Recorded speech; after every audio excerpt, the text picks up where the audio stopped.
Daniel chapter 11 verses 3 to 4. And a mighty king shall stand up, that shall rule with great dominion, and do according to his will. And when he shall stand up, his kingdom shall be broken, and shall be divided toward the four winds of heaven, and not to his posterity, nor according to his dominion which is ruled. For his kingdom shall be plucked up, even for others beside those. A mighty king. Alexander the Great is easily placed in the prophecy here, as you will see from chapter 2, 7 and 8.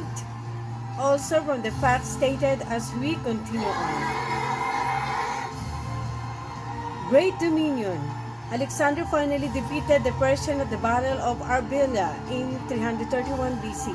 He continued his campaign all the way to the borders of India and south through to Egypt. His dominion was far greater than that of the Persian Empire.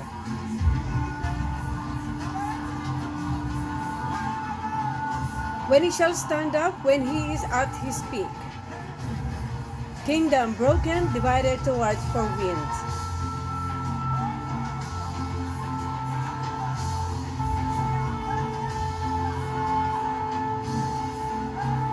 When Alexander was at the height of his power, a fever killed Hephaestion at Ecbatana, who was a young man dear to him.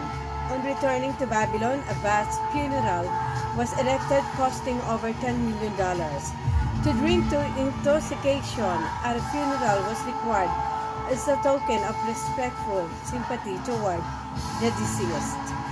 Alexander spent 2 nights in unmeasured indulgence, which so aggravated the germs of fever in his system that he continually grew worse and in a few days died. He was asked to who the kingdom would go.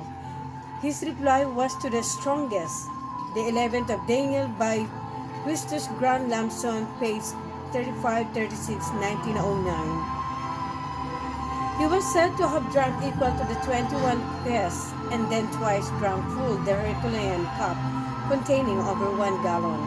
Daniel and the Revelation, page 56 by Uhtred Smith. Alexander died in 323 BC, immediately 36. Generals scrambled for power, and by 314 BC, Seleucus, Ptolemy, Lysimachus, and Cassander formed a league against Antigonus, who had the largest influence in the remains of Alexander's realm.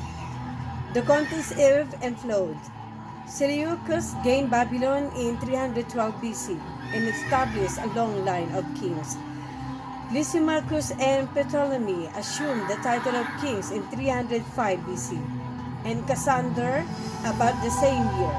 So that 3 years later, this League of Four planned a campaign against Antigonus, which brought on the Battle of Ipsus 301 BC, and definitely established the four divisions of Alexander's former kingdom into north, south, east, and west, or the four winds.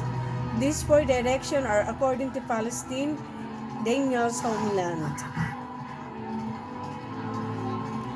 Not to his posterity. Alexander's son and relatives were slaves, so that there was no interference to the ruling of any part of the kingdom. None of the kingdom went to Alexander's family, nor according to his dominion. No one person was to rule with a dominion that Alexander had. This remarkably came true as prophesied. Pluck up. Cassander took the west, Lysimachus took the north, Seleucus took the east, and Ptolemy took the south. Others besides Alexander's posterity / family.